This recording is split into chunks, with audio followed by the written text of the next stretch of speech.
on and we're doing something on the aviation industry. You know, more airlines are opening up and more travels in the air. What does this really mean? Are you safe? We'll have a conversation on that. Well, welcome back to the second part of business. Now, the aviation industry is undoubtedly one of the hardest hit by the coronavirus pandemic. Since the outbreak, over 16,000 passengers were grounded, leaving the skies virtually empty. There's some sort of good news now because air travel is gradually bouncing back as more and more countries are easing their travel restrictions. But the question is, when will the sector fully recover? And how safe are you on these flights and on board as the global coronavirus case count currently stands about 10 million plus, and then also death toll around 517,000 plus. That's the conversation we'll be having tonight with someone who knows a lot about the industry, Kojo Opon, CEO of Stallion Aviation, who is connected via Zoom. Thanks so much for your time, Kojo. Yes, thank you, Sandra. How are you doing? I'm very well, thank you. So definitely we'll come back to you for the conversation, but I want to take you through some list of countries that are opening up gradually. And so far, we know that the EU agrees to reopen borders to 14 countries. And let me take you through the list of countries that they've opened their borders. We have Algeria, Australia, Canada, Georgia, Japan, Montenegro, Morocco, New Zealand, Rwanda, Serbia. We also have South Korea, Thailand, Tunisia, Uruguay, and then China. And we understand that China is subject to confirmation of reciprocity, and then also when you move on, we have some Caribbean islands like Jamaica, who have already opened their doors to foreign visitors. Mexico and Thailand are also planning to reopen region by region in the coming weeks. And then restrictions in Africa. Perhaps when we started recording a lot of cases on the continent, 36 countries closed their borders to international travels. 8 suspended flights from countries with high COVID-19 transmissions, and others had partial or no restrictions at all. Now we understand that a lot of them are coming back. And then, so how many of them have resumed so far? We know Cameroon has reopened their borders. Yeah. Equatorial Guinea has also reopened. We have Tanzania and then Zambia as well. So by July 21, we understand that 15 ECOWAS member states are expected to open their airspaces. So that's by way of where we are now, opening up the sky. So yeah, coming back to you, Kojo, on Zoom. Thanks once again. So with the global case count now about 10 million and death toll around 517,000, are we reopening too fast, especially when the World Health Organization is sounding a warning to countries reopening? Well, okay. Thank you, Sandra, once again. I believe the opening of the international borders has to come with the realization that the COVID-19 is here to stay. I mean, regardless of what we do, we're still going to have it around. So might as well contain it and manage to deal with it than to actually, like to put our head in the sun like an ostrich and behave like it's going to go away. And it's going to take a while. And then going away, and then how we're going to solve it is also going to deal with the measures we put in place. With the right protocols in place and then the right following of the right protocols, I think everything should help us to mitigate the infection rate. Because whatever happens, is there's going to be some infection. There's no way we're going to have zero infection for some time. Yeah, so it's about mitigating the factors and making sure that we reduce the number. So we have, especially for the airports, we have the takeoff guidelines, by the International Civil Aviation Organization, and then these guidelines also interlap with the guidelines by the IATA.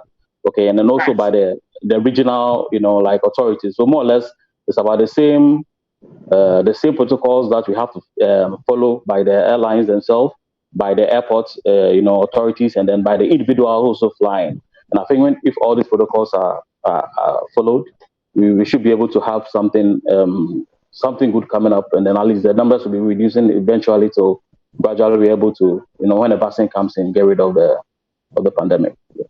Yes, we'll certainly come back to the protocols that have been introduced, but I hate to accept that COVID is here to stay. But yeah. Well, back to the list of the countries that have opened up their borders, particularly the EU list. Are you surprised at any of the countries on that list? And what do you make of Ghana's exclusion from the EU list?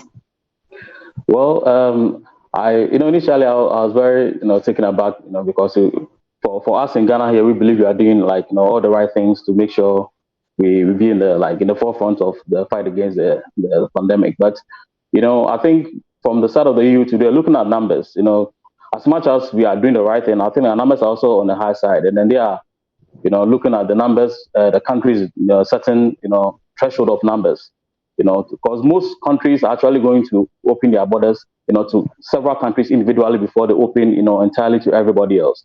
But we even have, the Baltic countries, some of them opening to themselves.